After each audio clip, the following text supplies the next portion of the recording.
वंदे मातरम।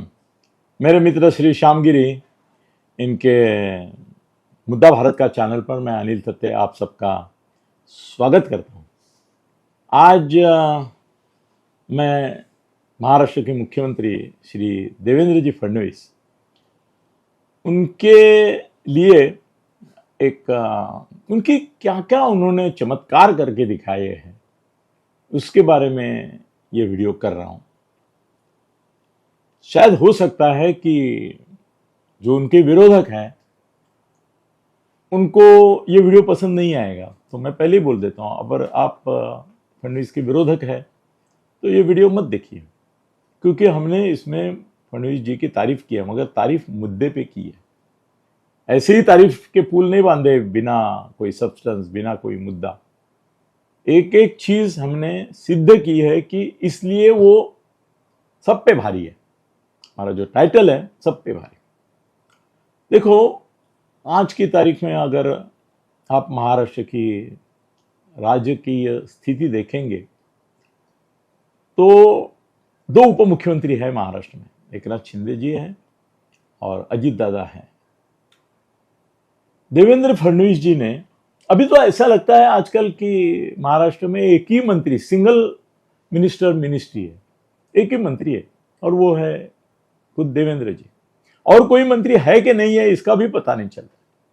कभी ऐसे आते जाते नाम आते हैं, फालतू फालतू कार्यक्रम में कुछ उनका चेहरा दिखता है तो अरे हाँ ये भी मंत्री है, अरे हाँ ये भी मंत्री है।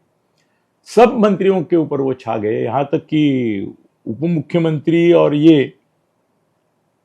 वो भी जैसे सूरज के उगने के बाद चंद्रमा दिखता नहीं है, वैसे वो चंद्र बाल चंद्र वो भी दिखते नहीं है लोगों को, खाली फडणवीस साहब दिखते। पूरा शासन का नियंत्रण उन्होंने अपने हाथ में लिया है। ये बड़ी बात है, आसान बात नहीं। महाराष्ट्र के इतिहास में ऐसे कोई मुख्यमंत्री नहीं हुए कि जिन्होंने पूरा शासन प्रशासन एक अपने हाथ में लेके रखा है। बाकी लोगों को कोई फ्रीडम नहीं है, उनका स्टाफ तक देवेंद्र जी ने दिया हुआ है और वो सब उनके लिए गुप्तहेरगिरी तो करते हैं। वो हर एक चीज फडणवीस साहब तक पहुंचाते हैं कि इन्होंने ये गाफला किया, ये मंत्री ने इसने ये फाइल क्लियर की है। जैसे ही फाइल क्लियर होती है, एक तो उन्होंने कानून बना के रखा है इंटरनली देवेंद्र जी ने कि भाई कोई भी फाइल किसी भी मंत्री, मुख्यमंत्री, उप मुख्यमंत्री के सिग्नेचर से क्लियर नहीं होगी। जब तक मेरी सिग्नेचर नहीं होती तब तक नहीं, आपको वो अधिकार ही नहीं है। आप करो, आपके हिसाब से करो, मगर मैं फाइनली करूंगा सिग्नेचर तो ही वो शासकीय निर्णय माना जाएगा। उसके लिए तो दोनों उप मुख्यमंत्री भी परेशानी में हैं। और एक बात देवेंद्र जी ने बहुत एक चतुराई से की है, मैं बोलूंगा, चालाकी से नहीं बोलूंगा, चतुराई से। उन्होंने अजित दादा पवार गुट और एकनाथ शिंदे गुट में आपस में ऐसी लड़ाई लगा दी है दोनों की कि अभी पहले क्या हो रहा था कि अजित दादा भी थोड़े नाराज थे, एकनाथ जी नाराज थे, तो दोनों मिलके अलग अलग से फडणवीस जी और बीजेपी को थोड़ा सा टशन देते थे। वो मामला ही खत्म हो गया। अभी एकनाथ जी के लोग, उनके मिनिस्टर अजित दादा के खिलाफ बोल रहे हैं और अजित दादा के लोग एकनाथ जी शिंदे के खिलाफ बोल रहे हैं। और दोनों बीजेपी को, पर्टिकुलरली देवेंद्र जी के पास ऐसा दावा कर रहे हैं कि आप चिंता मत करो, ये गया तो मैं हूं। ये भी बोल रहे हैं वो गया तो मैं हूं। मतलब दोनों ने एक दूसरे का ऐसा अधपतन कर दिया है कि अब फडणवीस जिसे चाहेंगे उसको साथ रख सकते हैं और जिसको नहीं चाहिए उसको निकाल सकते हैं। ये राजकीय व्यूह रचना है, इसमें गलत कुछ नहीं है, ये करना ही चाहिए थी। उन्होंने सक्सेसफुली करके दिखाया कि मंत्रियों को मंत्री होते भी मंत्री होने का एहसास नहीं होगा, यहां तक लेके रखा, गुलाम बना दिया, अच्छी तरह से बंधुआ मजदूर बना दिए उनको सबको। और उप मुख्यमंत्री होने के बावजूद उनको कोई अहमियत नहीं देते। वो अकेले ही मुख्यमंत्री इसी तरह से पूरा कारोबार करते हैं। इसकी वजह से वो भी स्ट्रांग हो रहे हैं, बीजेपी को उसका फायदा मिलेगा ना।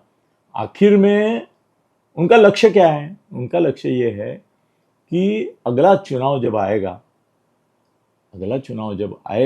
29 में, तब एकनाथ शिंदे की शिवसेना और अजित दादा की राष्ट्रवादी दोनों के सामने देवेंद्र जी एक ही पर्याय रखेंगे कि या तो आप बीजेपी में आ जाओ या तो आप महायुति से निकल जाओ। ये पक्का है। और उसकी तैयारी करने के लिए लोगों ने सोचा था कि आखिरी समय कुछ 2-4-6 महीने रहेंगे तो फिर ये देवेंद्र जी गेम करेंगे। नहीं, वो इतने चतुर है, चाणक्य है कि उन्होंने अभी से उनको कट टू साइज क्या, साइज के नीचे भी कट टू करना चालू कर दिया है। उनके मंत्रियों के प्रकरण निकल रहे हैं और निकालने वाले जाहिर तौर पे फडणवीस की स्तुति करते हैं, बोलते हैं फडणवीस ही इसमें हमको न्याय दे सकते हैं। मुंडे का कारनामा आपके सामने है, धनंजय मुंडे का। सुरेश धस ये तो खास आदमी माने जाते हैं इनके, उन्होंने ही सत्यानाश कर दिया मुंडे का। अजित दादा पवार के थे वो। तो देवेंद्र साहब ने ये भी दिखा दिया कि भाई मेरे बोलने की जरूरत नहीं है, मैं आपके साइड से बोलूंगा, फिर भी जिनको आपको काटने के लिए रखा है वो काटते रहेंगे और आपको देना पड़ेगा।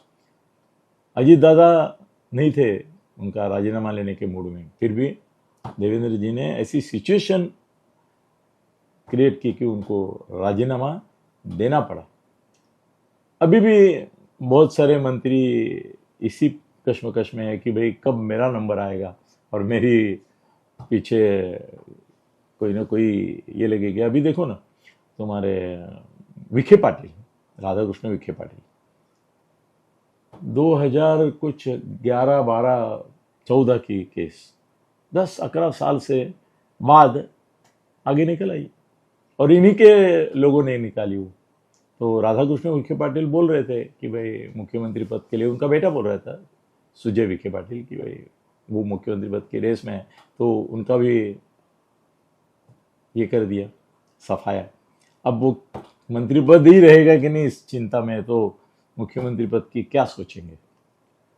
इसके लिए राजकीय चातुर्य लगता है, अपना पद बनाए रखने के लिए चातुर्य लगता है, इसलिए तारीफ कर रहा हूं मैं। दूसरी एक बात यह है कि जब फडणवीस साहब मुख्यमंत्री बने तो सबको ऐसा लगा था कि भाई हिंदुत्व के मुद्दे पर ये चुन के आए थे, तो हिंदुत्व के लिए कुछ करेंगे।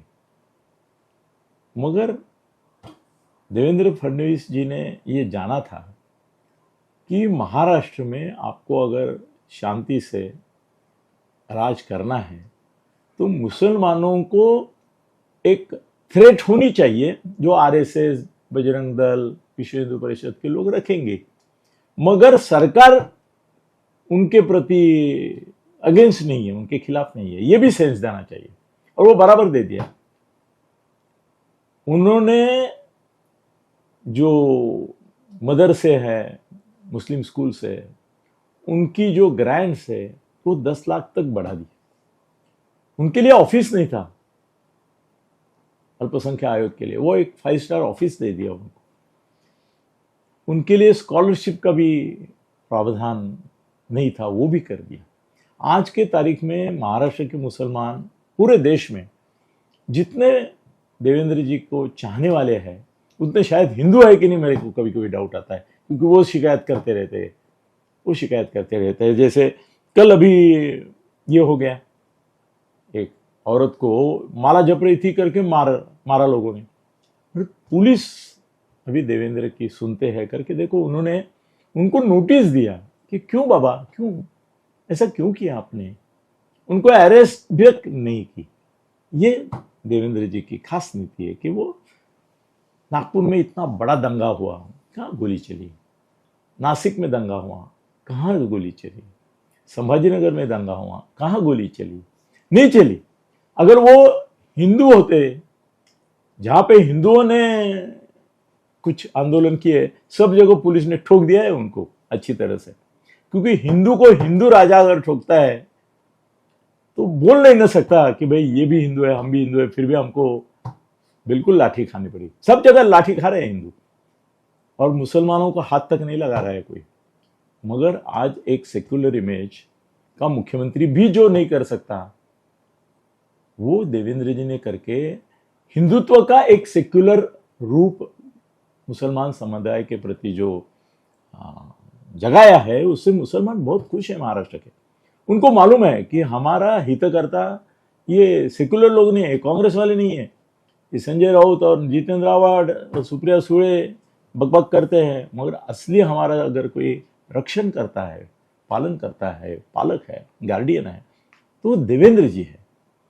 वो हमारे ऊपर लाठीमार नहीं करेंगे, गोलीबार नहीं करेंगे, हमको बचाएंगे और मुभा भी देंगे कि भाई चलो ठीक है, तुमको जो करना है करो। और इसके लिए ये साहस होता है कि हिंदुओं की नाराजगी भी उन्होंने एक्सेप्ट की। और देखो कि उन्होंने पहले बहुत सारे स्कैम के बारे में बोला था, सिंचन घोटाला था, महाराष्ट्र सदन घोटाला था, भोसरी जमीन, हाँ, ये सब उन्होंने बहुत जोर से ये किए थे और बोले थे कि इसके इतने प्रूफ मेरे पास है कि इन लोगों को राजनीति से छुट्टी कर दूंगा।